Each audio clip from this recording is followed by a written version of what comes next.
Ready হলে ক'বা তোমালোকে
সকলোৱে কিতাপ উলিয়াই ল'লা কুইজটা শুনি ল'লা ৰেডি ছাৰ হ'লা নে উলিয়ালো যদুমণি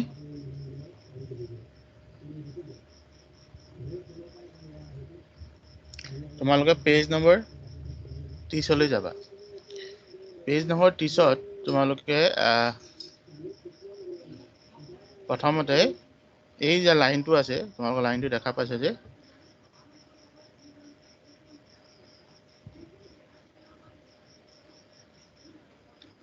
এই লাইনটো কোনো ঠাইত বায়ুৰ চাপ বেছি উচ্চ চাপ আৰু কোনো ঠাইত বায়ুৰ চাপ কম নিম্ন চাপ এই দুটা লাইন তোমাৰ চিন দি থবা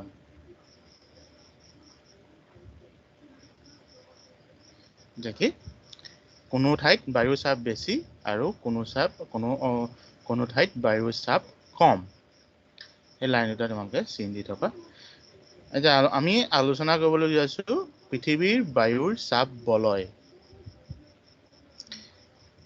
আমি ক্লাস 6তে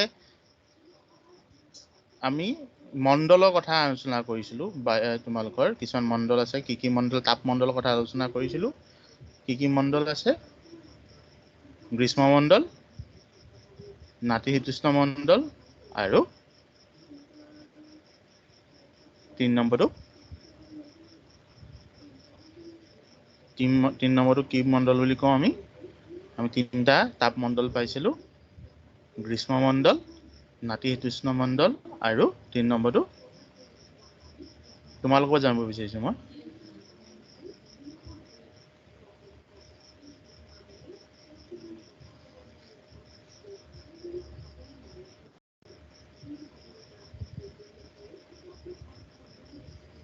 গ্ৰীষ্মমণ্ডল নাতিশীতোষ্ণ মণ্ডল আৰু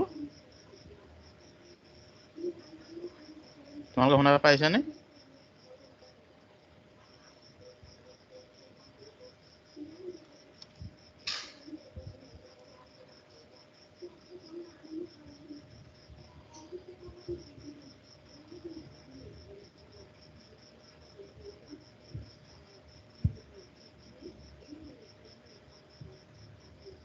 এতিয়া মিটিঙৰ মাজৰ পৰা যদি কোনোবা গুচি যায় তোমালোকৰ মিটিং মানে ক্লাছৰ মাজৰ পৰা তেওঁলোকৰ ইন্টাৰনেট এছেছমেণ্ট মাৰ্কত প্ৰভাৱ পৰিব এতিয়া কোন গ'ল যদুমণি কৌশিক কৰবী মুৰলী পিএম কোন গ'ল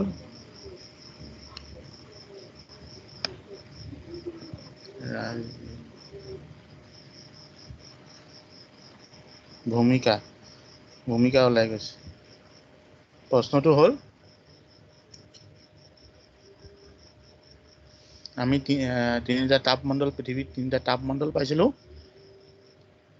গ্ৰীষ্মমণ্ডল নাতিশীতোষ্ণ মণ্ডল আৰু ৩ নম্বৰটো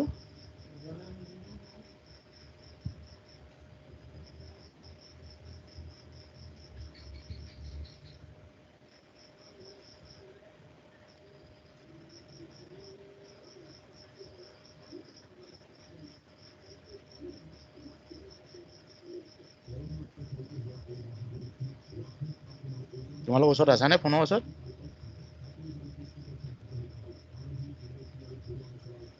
মোৰ মাত শুনা পাইছা নাই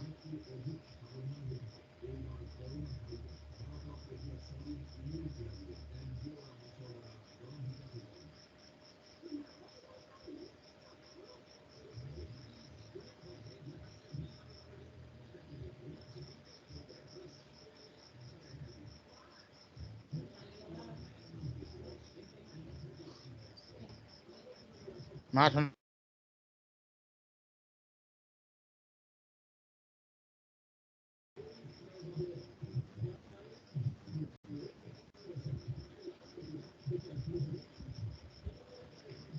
ৰিপ্লাই নাই যে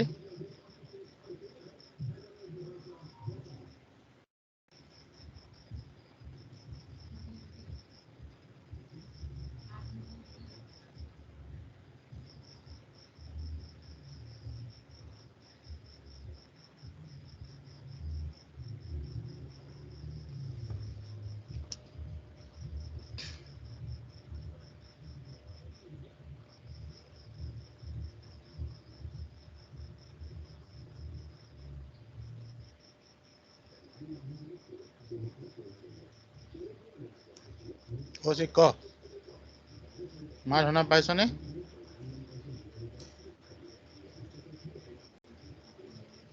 মোৰ মাতটো শুনা পাইছনে পাইছো উত্তৰ দিয়া নাই যে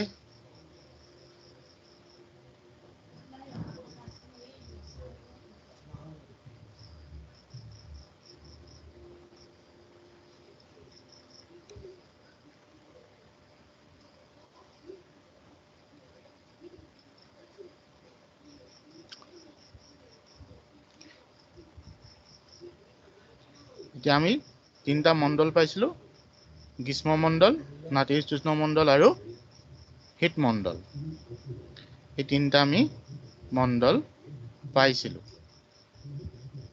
এতিয়া এই তিনিটা মণ্ডলৰ ভিত্তিকেই আমি বায়ুৰ চাপ বলয়সমূহ কাৰ্য কৰে আমি জানিছিলোঁ যে য'ত গৰম হয় তাত বায়ুৰ ঘনত্ব লাহে লাহে কমি যায় বা কম হয় আৰু বায়ু ঘনত্ব কমিলে বায়ুমণ্ডলৰ চাপো কমে আৰু য'ত অলপ ঠাণ্ডা হয় তাত বায়ুৰ চাপ বেছি হয়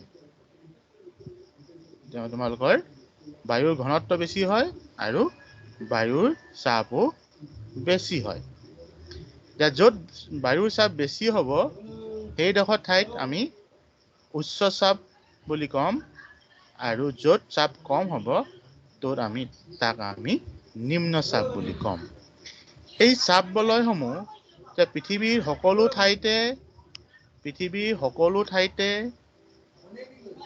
সমান বায়ুৰ চাপ নাথাকে বায়ুৰ চাপৰ তাৰতম্য থাকে এতিয়া আমি তাক এটা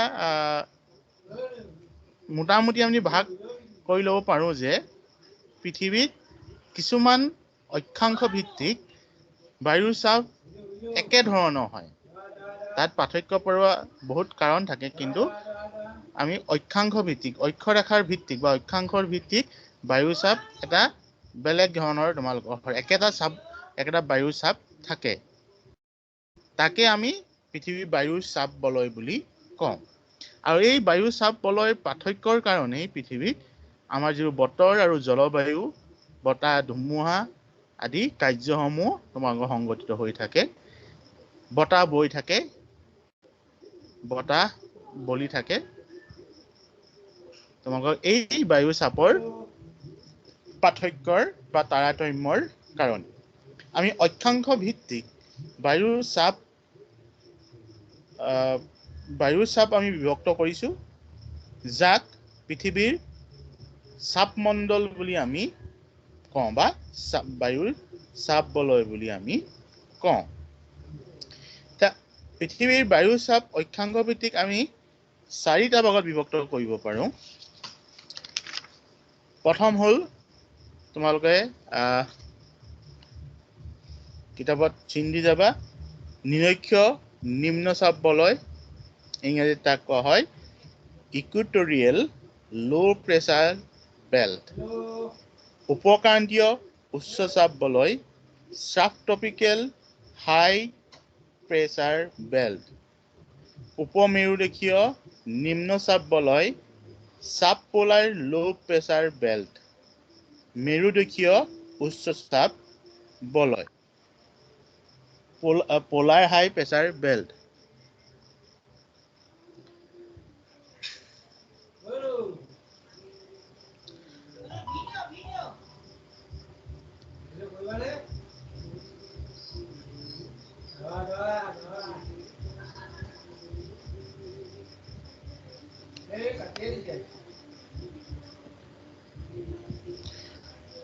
এতিয়া বায়ুৰ চাপ বলয় পৃথিৱীৰ তোমালোকৰ অক্ষাংশ ভিত্তিত আমি ভাগ কৰিব বিচাৰোঁ। আমি অক্ষাংশ ভিত্তিত জানো যে সূৰ্যৰ ৰশ্মি পৃথিৱীত সকলো ঠাইতে সমানকে তোমালোকৰ নপৰে। কিছুমান ঠাইত 12 মাহেই সূৰ্যৰ তাপ সদায় 12 মাহে লম্বভাৱে পৰে, আৰু কিছুমান ঠাইত তোমালোকৰ সূৰ্য পোহৰ লম্বভাৱে 12 মাহে নপৰে। এতিয়া বিষুৱ ৰেখাৰ আশে-পাশে, বিষুৱ ৰেখাৰ পৰা উত্তৰে 10 ডিগ্ৰী অক্ষাংশলৈকে আৰু দক্ষিণে 10 ডিগ্ৰী অক্ষাংশলৈকে,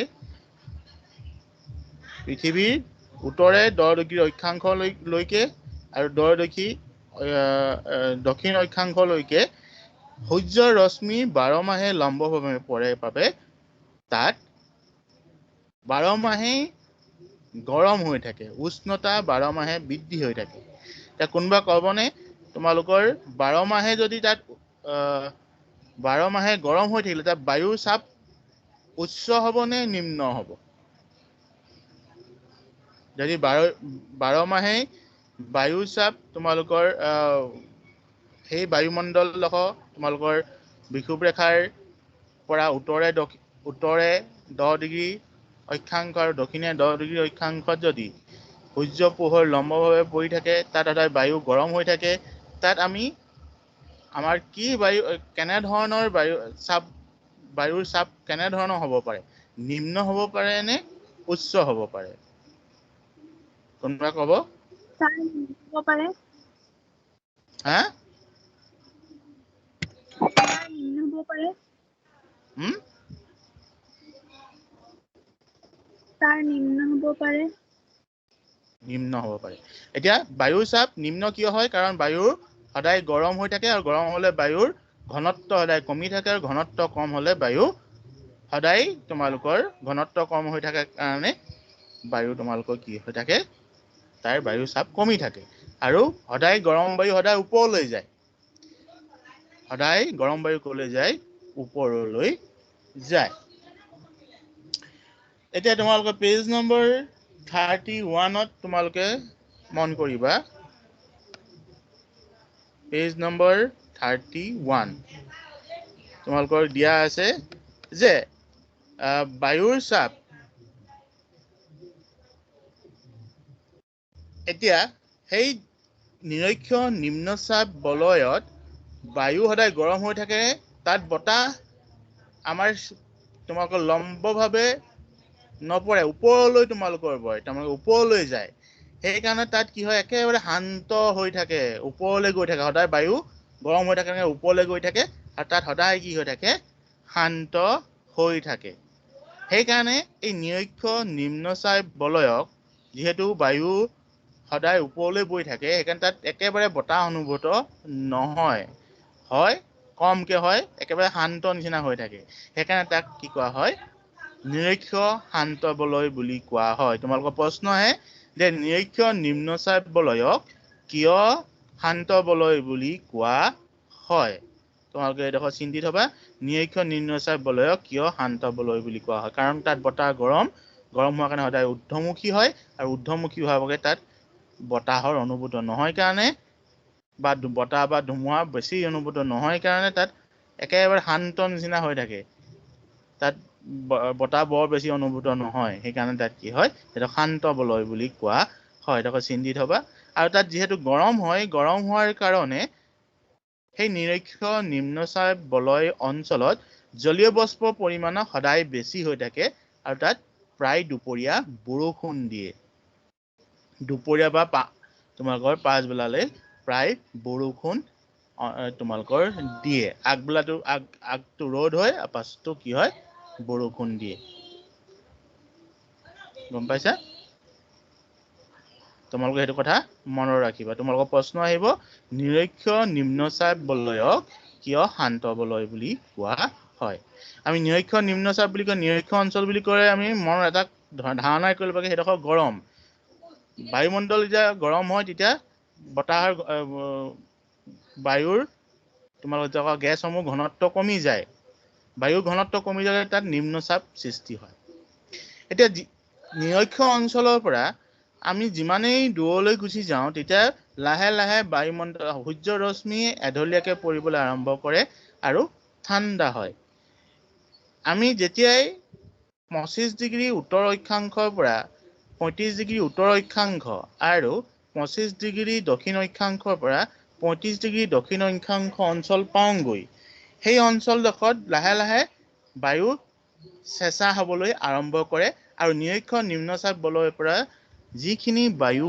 ওপৰলৈ উঠিছে সেই বায়ুখিনি সেই উপক্ৰান্তীয় উচ্চচাপ মণ্ডলত লাহে লাহে বায়ু তললৈ নামিবলৈ আৰম্ভ কৰে আৰু তাত চেঁচা হ'বলৈ আৰম্ভ কৰে আমি জানো যে বায়ু যেতিয়া চেঁচা হ'ব বায়ু যেতিয়া তোমালোকৰ চেঁচা হ'ব তেতিয়া তাত বায়ুৰ ঘনত্ব বাঢ়িব আৰু বায়ুৰ ঘনত্ব বঢ়াৰ লগে লগে এটা উচ্চ চাপৰ সৃষ্টি হ'ব তেতিয়াহ'লে আমি পালো যে 25 ডিগ্ৰী উত্তৰ অক্ষাংশৰ পৰা 35 ডিগ্ৰী উত্তৰ অক্ষাংশ আৰু 25 ডিগ্ৰী দক্ষিণ অক্ষাংশৰ পৰা 35 ডিগ্ৰী দক্ষিণ অক্ষাংশৰ মাজত বায়ু লাহে লাহে চেঁচা হ'বলৈ আৰম্ভ কৰে সূৰ্য ৰশ্মি লেধনীয়াকৈ পৰে আৰু নিৰক্ষ নিম্নচাপ বলয়ৰ পৰা যিটো বায়ু উঠি গৈছিলে ওপৰলৈ উঠি গৈছিলে সেইডোখৰ অঞ্চলত প্ৰায় লাহে লাহে চেঁচা হৈ তললৈ তোমালোকৰ নামি আহে আৰু তললৈ কি হয় নামি আহে এতিয়া সেই তললৈ নামি অহা বায়ুখিনি কি হয় ওপৰৰ পৰা তললৈ নামি আহে যিহেতু ওপৰৰ পৰা তললৈ নামি আহে সেইডোখৰতো আমি বতাহ বৰ বেছি সেই অঞ্চলডোখৰত বায়ু চাপ মণ্ডলটোত বতাহ অনুভূত নহয় কি নহয় বতাহ অনুভূত নহয় আৰু সেইকাৰণে যেতিয়া সাগৰত নাও চলি যায় তোমালোকৰ সাগৰ যেতিয়া সেই সময়ত সেই অঞ্চলডোখৰ পায়গৈ নাও চলি সাগৰত গৈ সেই অঞ্চলডোখৰত যেতিয়া পায়গৈ নাও চলি তেতিয়া আগতে যিসমূহ তোমালোকৰ পালকি নাও বুলি কয় পালতৰা নাও সেই পালতৰা নাওসমূহ বতাহৰ সহায়তে চলে বতাহৰ সহায়ত চলিব নোৱাৰা হয় তাত একেবাৰে বায়ু শূন্য অৱস্থাৰ নিচিনা এটা সেই বলয়টোত বায়ু শূন্য এটা অৱস্থাৰ সৃষ্টি হয় একেবাৰে জাহাজখন নচলা হৈ যায় তাৰ পৰা যেতিয়া সেইটো হয় তেতিয়া কি কৰা হয় জাহাজখন পাতল কৰিবলৈ আগতে মানুহে তোমালোকৰ জাহাজত ঘোঁৰা আদি লৈ গৈছিল সেই ঘোঁৰা আদি সেই অঞ্চলডোখৰত পেলাই সেই যেতিয়া অঞ্চলডোখৰ পাই গৈ নাওৰ পৰা পেলাই দিবলগীয়া হয় আৰু পেলাই দিবলগীয়া হয় কাৰণেই সেই অঞ্চলডোখৰক তোমালোকক কোৱা হয় অশ্ব অক্ষাংশ পেজ নম্বৰ 32ত আছে তোমালোকৰ ওপৰৰ ফালে আছে সেইডোখৰ চিন দিবা অশ্ব অক্ষাংশ বুলি কয় কিয় অশ্ব অক্ষাংশ পালে যে উপক্ৰান্তীয় উচ্চচাপ মণ্ডলত বায়ু যেতিয়া নিম্নগামী হয় তেতিয়া একেবাৰে বতাহৰ অনুভূত নহয় আৰু বতাহৰ অনুভূত নোহোৱাৰ লগে লগে সেই অঞ্চলডোখৰ তোমালোকৰ নাৱৰীয়াসকলে নিজৰ নাওখন পাতল কৰিবৰ কাৰণে তাত থকা ঘোঁৰাসমূহ বা অন্যান্য সামগ্ৰী পেলাই দিবলগীয়া হৈছিল। ঘোঁৰাসমূহ যেতিয়া পেলাই নাওখন পাতলা কৰে, সেই নাম অনুসৰি সেই অঞ্চলডোখৰত তোমালোকৰ অশ্ব অক্ষাংশ বা ঘোঁৰা অক্ষাংশ বুলি নাম দিয়া হ'ল। তোমালোকে সেইটো প্ৰশ্নত লিখিব, আৰু এইটো আহে অশ্ব অক্ষাংশ কাক বোলে। এতিয়া মন কৰিবা, মই কৈছো তোমালোকৰ কৈছিল যে পৃথিৱীত চাপ বলয় আছে। এতিয়া এই যে উচ্চ চাপ বলয় হয়, ইয়াৰ নিম্ন চাপ উপ অঞ্চলৰ পৰা ওপৰলৈ গৈ এইডোখৰ উচ্চ চাপ মণ্ডলত তোমালোকৰ বায়ু চেঁচা হয়। আকৌ এই বায়ুসমূহ কলৈ গুচি আহে? নিম্ন চাপ অঞ্চললৈ গুচি আহে। মানে এই অঞ্চলডোখৰত 10 ডিগ্ৰীৰ মাজৰ পৰা 25 ডিগ্ৰী, সেই অঞ্চলডোখৰত কিন্তু এটা বতাহৰ অনুভূত হয়। আমি সেই কথা পাছলৈ কৰিম। তোমালোকক আমি বতাহৰ কথা পাম, কি বতাহ পাম। কিন্তু মন কৰিবা যে উচ্চ চাপ মণ্ডলৰ পৰা লাহে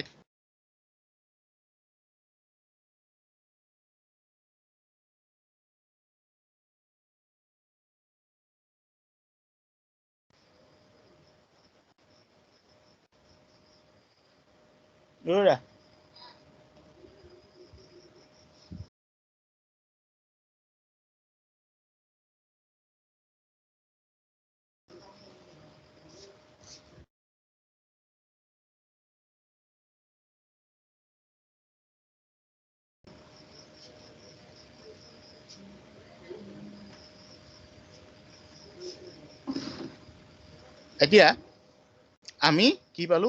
উপক্ৰান্তীয় উচ্চ চাপ মণ্ডলটো পালো। ইয়াৰ পিছত আমি পাওঁ, ইয়াৰ পাছৰ যিটো বলয় পাওঁ সেইটো পাওঁ 70 ডিগ্ৰী উত্তৰ অক্ষাংশৰ পৰা 70 ডিগ্ৰী 70 ডিগ্ৰী উত্তৰ অক্ষাংশৰ মাজত আৰু এটা নিম্নচাপ মণ্ডল আমি পাওঁ। এই মণ্ডলটো 70 ডিগ্ৰী 60 ডিগ্ৰী উত্তৰ অক্ষাংশ আৰু 70 ডিগ্ৰী উত্তৰ অক্ষাংশৰ মাজত, আৰু 60 ডিগ্ৰী দক্ষিণ অক্ষাংশ আৰু 60 ডিগ্ৰী 70 ডিগ্ৰী দক্ষিণ অক্ষাংশৰ মাজত আছে। এই অঞ্চলটোত কি হয়? পৃথিৱীৰ ঘূৰ্ণন শক্তিটো এই অঞ্চলত বেছি অনুভূত হয়, আৰু মেৰুৰ তুলনাত এইডোখৰ অলপ তোমালোকৰ গৰম হয়। মেৰুৰ তুলনাত অলপ গৰম হয় কাৰণে এই অঞ্চলত এটা নিম্ন চাপৰ সৃষ্টি হয়। তাকে আমি কওঁ উপমেৰুদেশীয় নিম্নচাপ মণ্ডল। উপমেৰুদেশীয় নিম্নচাপ মণ্ডল বুলি আমি কওঁ। মানে এইডোখৰত উপক্ৰান্তীয় অঞ্চলকে অলপ ঠাণ্ডা হয়, কিন্তু মেৰু অঞ্চলকে অলপ গৰম হয় কাৰণে এইডোখৰত তাৰ বায়ুখিনি মেৰু অঞ্চলতকৈ অলপ তোমালোকৰ ঘনত্ব কম হয়, আৰু সেইকাৰণে তাত অলপ নিম্ন চাপৰ এটা সৃষ্টি হয়। তাকে আমি কওঁ উপমেৰুদেশীয় নিম্নচাপ মণ্ডল। ইয়াৰ পিছত আমি পাওঁ মেৰুদেশীয় উচ্চচাপ মণ্ডল। সেইডোখৰ আমি জানো যে বছৰেকৰ সকলো সময়তেই ঠাণ্ডা হৈ থাকে। দুইটা মেৰুতে, উত্তৰ মেৰু বা দক্ষিণ মেৰু, সুমেৰু বা কুমেৰুত দুইটা মণ্ডলতে সদায় বতাহ ঠাণ্ডা হৈ থাকে কাৰণে তাত সদায় বতাহখিনি ঘনত্ব বাঢ়ি থাকে, আৰু বাঢ়ি থকাৰ কাৰণে সদায় তাত এটা বায়ুখিনি উচ্চ চাপৰ সৃষ্টি হয়। আৰু মেৰুদেশীয় উচ্চচাপ মণ্ডলৰ সৃষ্টি কৰে। দুইটা তোমালোকৰ মেৰুদেশীয় উচ্চচাপ মণ্ডল আৰু মেৰুদেশীয় উচ্চচাপ মণ্ডল দুইটা মেৰুতেই তোমালোকৰ সৃষ্টি কৰে। উত্তৰ মেৰুদেশীয় উচ্চচাপ মণ্ডল, দক্ষিণ মেৰুদেশীয় উচ্চচাপ মণ্ডলৰ সৃষ্টি কৰে। এতিয়া মন কৰিবলগীয়া কথা যে যদিও এই চাপ বলয়কেইটা এটা অক্ষাংশ ভিত্তিত আমি নিৰ্ণয় কৰোঁ, এই চাপ বলয়কেইটাৰ মাজত কিন্তু তোমালোকৰ বিভিন্ন সাগৰৰ আৰু মাটিৰ তোমালোকৰ পাৰ্থক্য, তোমালোকৰ সাগৰৰ মাটিৰ পৰাই অলপ বেলেগ বেলেগ কেতিয়াবা সৃষ্টি হয়। সেইবোৰ আমি পিছত আলোচনা কৰিম। কিন্তু মই সেইবোৰ কথা যে তোমালোকৰ নিৰক্ষীয় নিম্নচাপ মণ্ডল ক'ৰ পৰা সৃষ্টি হয়? 0 ডিগ্ৰী পৰা উত্তৰে 10 ডিগ্ৰী উত্তৰ আৰু 10 ডিগ্ৰী দক্ষিণ অক্ষাংশত সদায় সূৰ্যৰ ৰশ্মি গৰম হয়, সূৰ্যৰ ৰশ্মি পৰি সদায় বায়ুমণ্ডল গৰম কৰি থয়, সেইকাৰণে তাত সদায় এটা নিম্ন চাপৰ সৃষ্টি হয়। সদায় এই অঞ্চলটো সদায় নিম্ন চাপৰ সৃষ্টি হৈ থাকিব। আকৌ তোমালোকৰ 25 ডিগ্ৰী উত্তৰ পৰা 35 ডিগ্ৰী উত্তৰ অক্ষাংশ আৰু 25 ডিগ্ৰী দক্ষিণ অক্ষাংশৰ পৰা 35 ডিগ্ৰী দক্ষিণ অক্ষাংশৰ মাজত সদায় এটা উচ্চ চাপৰ সৃষ্টি হৈ থাকে। বায়ু সদায় তাত কি হৈ থাকে, ঠাণ্ডা হৈ সদায় উচ্চ চাপৰ এটা সৃষ্টি কৰি থাকে। আকৌ 60 ডিগ্ৰী পৰা 70 ডিগ্ৰী উত্তৰ অক্ষাংশ আৰু 60 ডিগ্ৰী দক্ষিণ অক্ষাংশৰ পৰা 70 ডিগ্ৰী দক্ষিণ অক্ষাংশৰ মাজত সদায় এটা কি হৈ থাকিব, বায়ু তাত সদায় ঠাণ্ডা হৈ থাকিব, সদায় অলপ মেৰুদেশীয় অঞ্চলতকৈ অলপ গৰম হৈ থাকিব। সেইকাৰণে সদায় তাত নিম্ন চাপৰ সৃষ্টি হ'ব। নিম্ন চাপৰ সৃষ্টি হ'ব, বায়ুত নিম্ন চাপ থাকিব। সেই কথাটো তোমালোকে মনত ৰাখিবা। তোমালোকে এই চিত্ৰটো ভালকৈ অধ্যয়ন কৰিবা যে এই চিত্ৰটোত কি আছে, তোমালোকে ভালকৈ অধ্যয়ন কৰিবা। কোনটো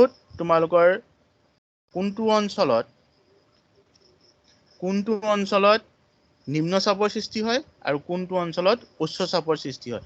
একেবাৰে সহজ হয়।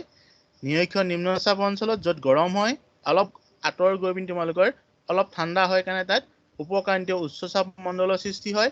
তাৰ পৰা অলপ গৈ তুলনামূলকভাৱে মেৰু দেশতকৈ অলপ গৰম হয় কাৰণে মেৰুদেশীয় নিম্নচাপ মণ্ডলৰ সৃষ্টি কৰে। আকৌ ওপৰলৈ গৈ তোমালোকৰ অলপ একেবাৰে সদায় ঠাণ্ডা হৈ থাকে কাৰণে মেৰুদেশীয় উচ্চচাপ মণ্ডলৰ সৃষ্টি কৰে। আকৌ তাকে আমি যদি দক্ষিণলৈ লৈ আহোঁ, একেদৰে হয়। প্ৰথমতে আমি এটা কথা মনত ৰাখিব লাগিব যে নিৰক্ষীয় নিম্নচাপ মণ্ডল, উপক্ৰান্তীয় উচ্চচাপ মণ্ডল, মেৰুদেশীয় নিম্নচাপ মণ্ডল আৰু মেৰুদেশীয় উচ্চচাপ মণ্ডল। আমি তাক দুইফালে দক্ষিণ আৰু উত্তৰ ফালে লিখি দিলে আমাৰ চাপ মণ্ডলখিনি হৈ যায়। মানে চাপ মণ্ডল মানে এই অঞ্চলকেইটাত তোমালোকৰ যিখিনি অঞ্চল পাইছে তাত বছৰেকটোত প্ৰায় একেধৰণৰ চাপ মণ্ডলৰ সৃষ্টি হৈ থাকে। আৰু এইকেইটাই তোমালোকৰ পৃথিৱীত যে বতাহ, ধুমুহা, বৰষুণ আদি আনে, এই মণ্ডলকেইটাই, বায়ুৰ চাপ মণ্ডলকেইটাই তোমালোকৰ নিয়ন্ত্ৰণ কৰি থাকে।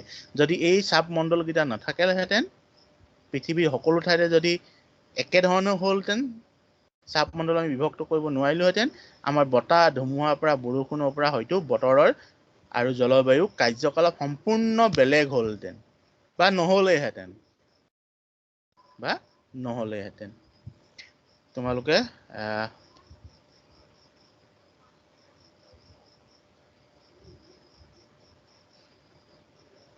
তোমালোকৰ কাৰণে এটা আছে, মই পৰীক্ষা হয়তো আজি দিম বুলি কৈছিলোঁ বা কালি দিম বুলি কৈছিলোঁ, দিব পৰা নাছিলোঁ। তোমালোক কাইলৈ পাছবেলালৈ পৰীক্ষা এটা হ'ব।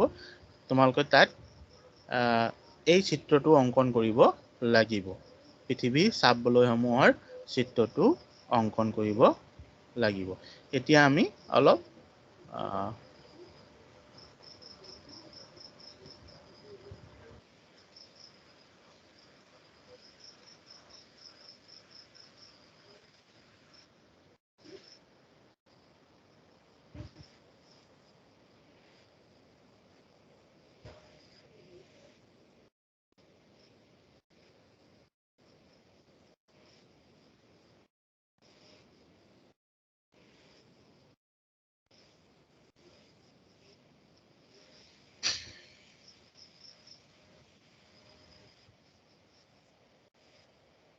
ইকুৱেটৰ মানে বিষুৱ ৰেখা, দুটা ভাগত বিভক্ত কৰে, উত্তৰ মেৰু আৰু দক্ষিণ মেৰু।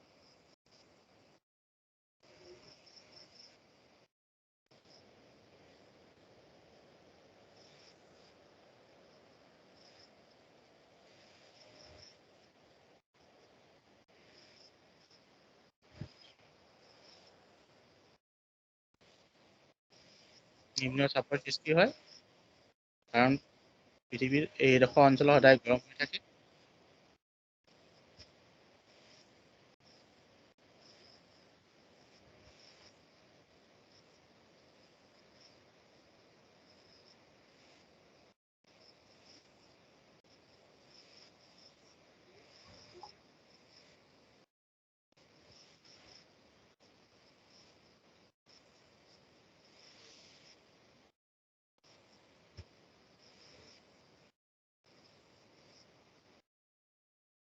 এডোখৰ কৈছিলে উপক্ৰান্তীয় নিম্নচাপ বলয়লৈ নামি আহে। দুইটা দিশত উত্তৰ গোলাৰ্ধ আৰু দক্ষিণ গোলাৰ্ধ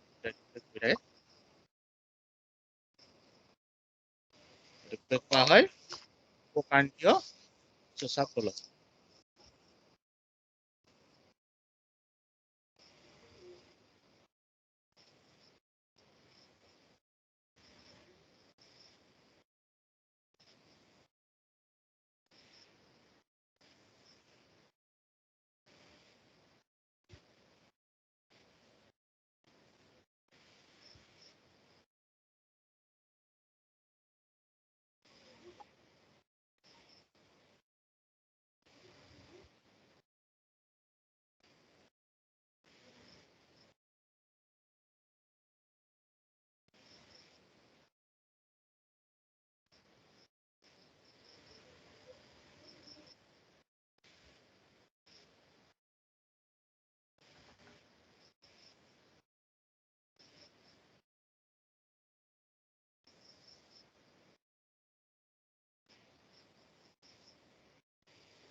দেখিছানে এটা আমাৰ বায়ু তন্ত্ৰ এটা এয়াৰ চিষ্টেমৰ সৃষ্টি কৰি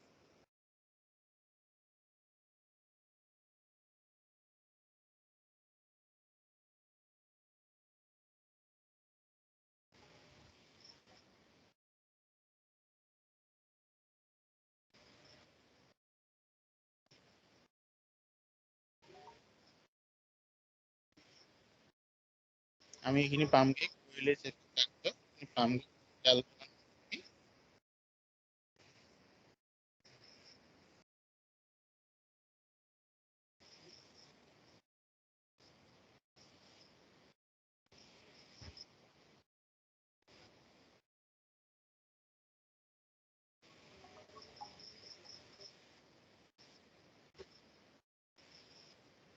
এইখিনি কথা আমি আলোচনা কৰিম পিছত কৰিম।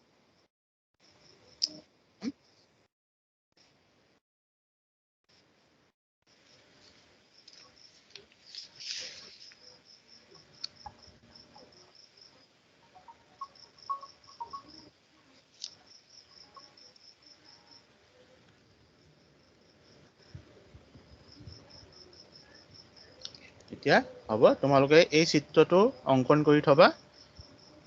তোমালোকে ভালকে যিখিনি চাপ বলয় আছে সেইখিনি কালাৰ কৰি ধুনীয়াকে অংকন কৰিবা।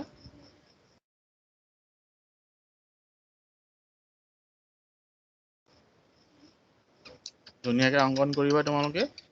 এইডোখৰত তোমালোকৰ যিকেইটা চাপ বলয় আছে 70ৰ পৰা 60ৰ পৰা 70, যেনেকে 80ৰ পৰা 90, 25ৰ পৰা 35 দুইটা গোলাৰ্ধতে এইখিনি তোমালোকৰ ৰং কৰি ধুনীয়াকে অংকন কৰি থবা।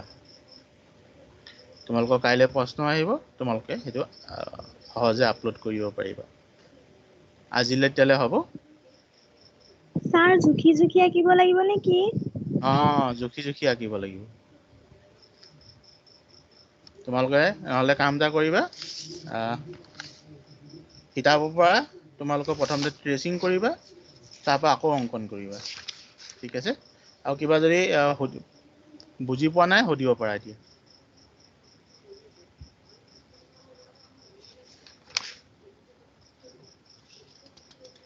নহ'লে আমি ক্লাছটো সামৰোঁ আজিৰ কাৰণে।